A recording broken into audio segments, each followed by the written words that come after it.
Hello guys! Welcome back to my channel, Arvin Benedicto. Happy New Year po sa ating lahat.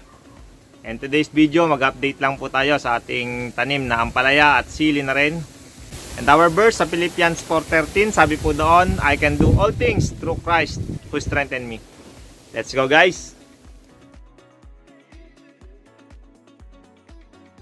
Ayan guys, shoutout muna kay Ate Weng. Yan. Salamat sa sponsor. Si Ate Weng. Sombrero. Yan, nasa bakasyon ngayon from Israel. So, piniplex lang natin. Hindi mo natin tinanggal yung tag. Yan. Salamat. Yan.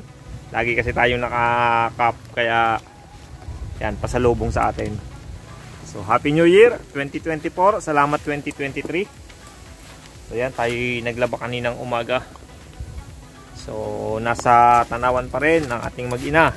Happy birthday din kay Bossing Everlyn Benedicto sa aking wife. And kumusta Mateo Luis. So yun po. And ngayon ito na yung last pruning. Meron pa rin. So pangatlong pruning. Bale yung kaunahang pruning natin umabot ng nasa mahigit 200 na tali yata yon. Na ang presyo ay nasa 100 kada tali. So itong tali na to, nag-average to ng 2.5 to 3 kilos ang isang tali. Yan. So salamat sa Diyos, nabibili yung talbos dito. Tapos yung sumunod na pruning, I think December 21 yon, naka 70 na ganon, na ang price naman ay 80 per ano. So nag income tayo ng 5,600. And ngayon ito, kanina ang dinig ko ay nasa 30 na tali na parang ang presyo ay 60 or 70, hindi ko pa alam. So kung 30 times pagpalagay mo ng nasa 60, so abutin siguro hanggang 2,000. At least pambayad na rin natin sa sa mga nag-aaraw ni labor dito. So ngayon po ay January 4, 2024.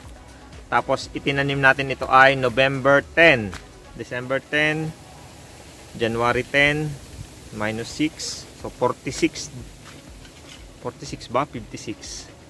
January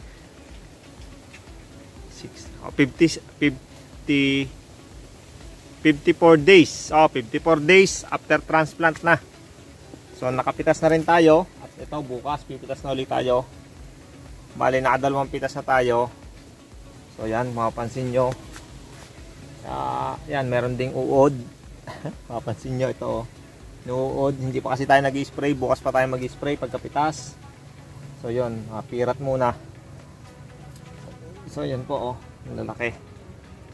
So awa ng Diyos, medyo naka-recover yung lupa natin dito. Pero dun sa parting gitna ng balag, medyo may mga namamatay pa rin. Marami-rami din yung namatay doon.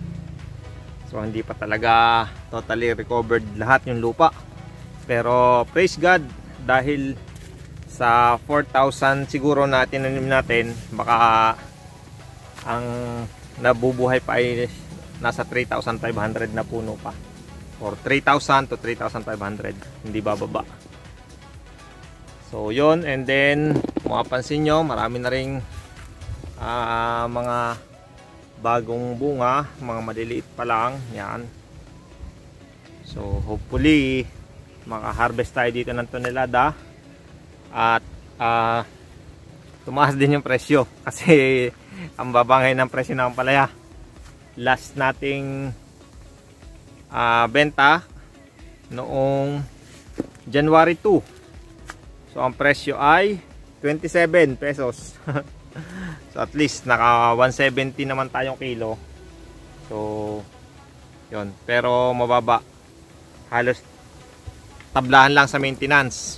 Parang pagka ganun ng presyo, hindi makakasambot ng kapital. Pero tuloy lang, sakaling tataas, matsatsambahan din natin yan. Tapos ito, nakabili ako nito Perforane na 1 inch. So nilatag ko to kahapon doon hanggang dulo. mga nasa 100 meter or siguro mga 80 to 100 meters ang haba ng nilatag ko. Kaya lamang hindi kayanin ng pressure ng tubig na maabot hanggang dulo. Kasi masyadong malalaki ang butas nito kumpara dun sa binigay sa atin ni Sir Elino Alina.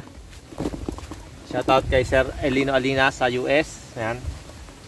Na ito masyadong pino naman tong butas niya. Kahit mas makapal siya, mas malapad, siguro nasa 1 to 3 inches siguro ang lapad nito.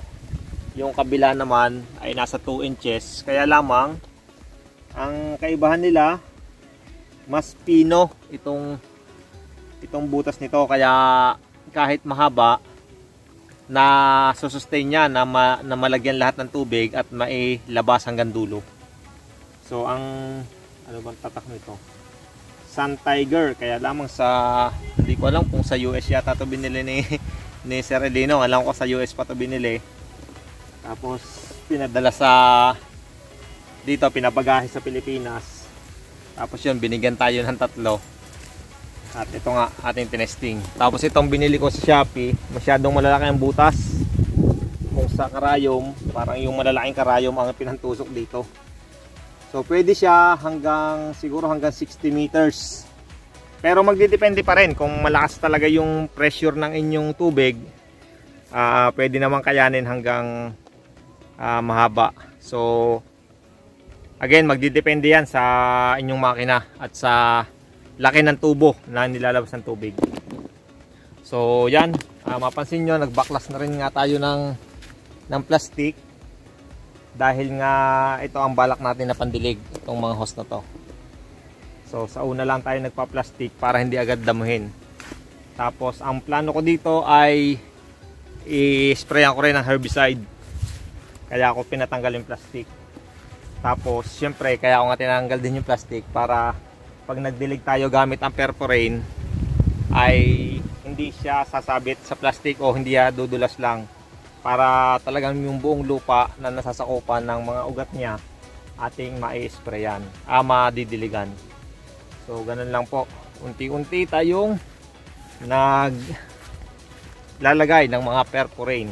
So medyo kapos pa sa budget. At ngayon, yan, meron na rin dito, nahinugan na tayo. So, yan, nahinuga na. Hindi nakita. So, yan, tanggalin lang natin yung hinog. Masarap ito yung buto. Panood ko. Nakakain din yung hinog. Tapos yung sili natin, yan, may mga kulot na rin. Pero doon sa dulo, ang ganda ng dahon ng sili. So, madami pa siyang bulaklak. Madami rin bunga. So, yun lang, medyo pag kumukulot na kasi ang dahon, pumapangit din yung bunga. Hindi gaya nung magaganda ang dahon na magaganda ang bunga. So gaya po nito. Yan, medyo maganda-ganda pa ang dahon nito. Yan, at ang bunga niya, yan, merong bunga maganda. Nakulot din kasi yung bunga pagka or baka naman pwedeng labis din sa abono or insekto. So yun po, maraming factor. Pwede rin kulang sa tubig. Yan yung mga dahilan ng pangungulot. So yun. So far, yan lang muna yung ating update. Yan. Halos magsanib na yung ating ampalaya. Dito naman medyo malayo pagitan. Kaya yan. Tapos nga, nagpo-pruning na tayo. Tinatanggal na natin lahat ng dahon mula dito hanggang baba. Tinatanggal na natin. So yun, hanggang dito na lang muna siguro yung ating update sa ating ampalaya. So yun, napipitasan na at mababa ang presyo. Happy New Year. God bless ating lahat. See you on the next video. God bless and to God be the glory. Bye bye.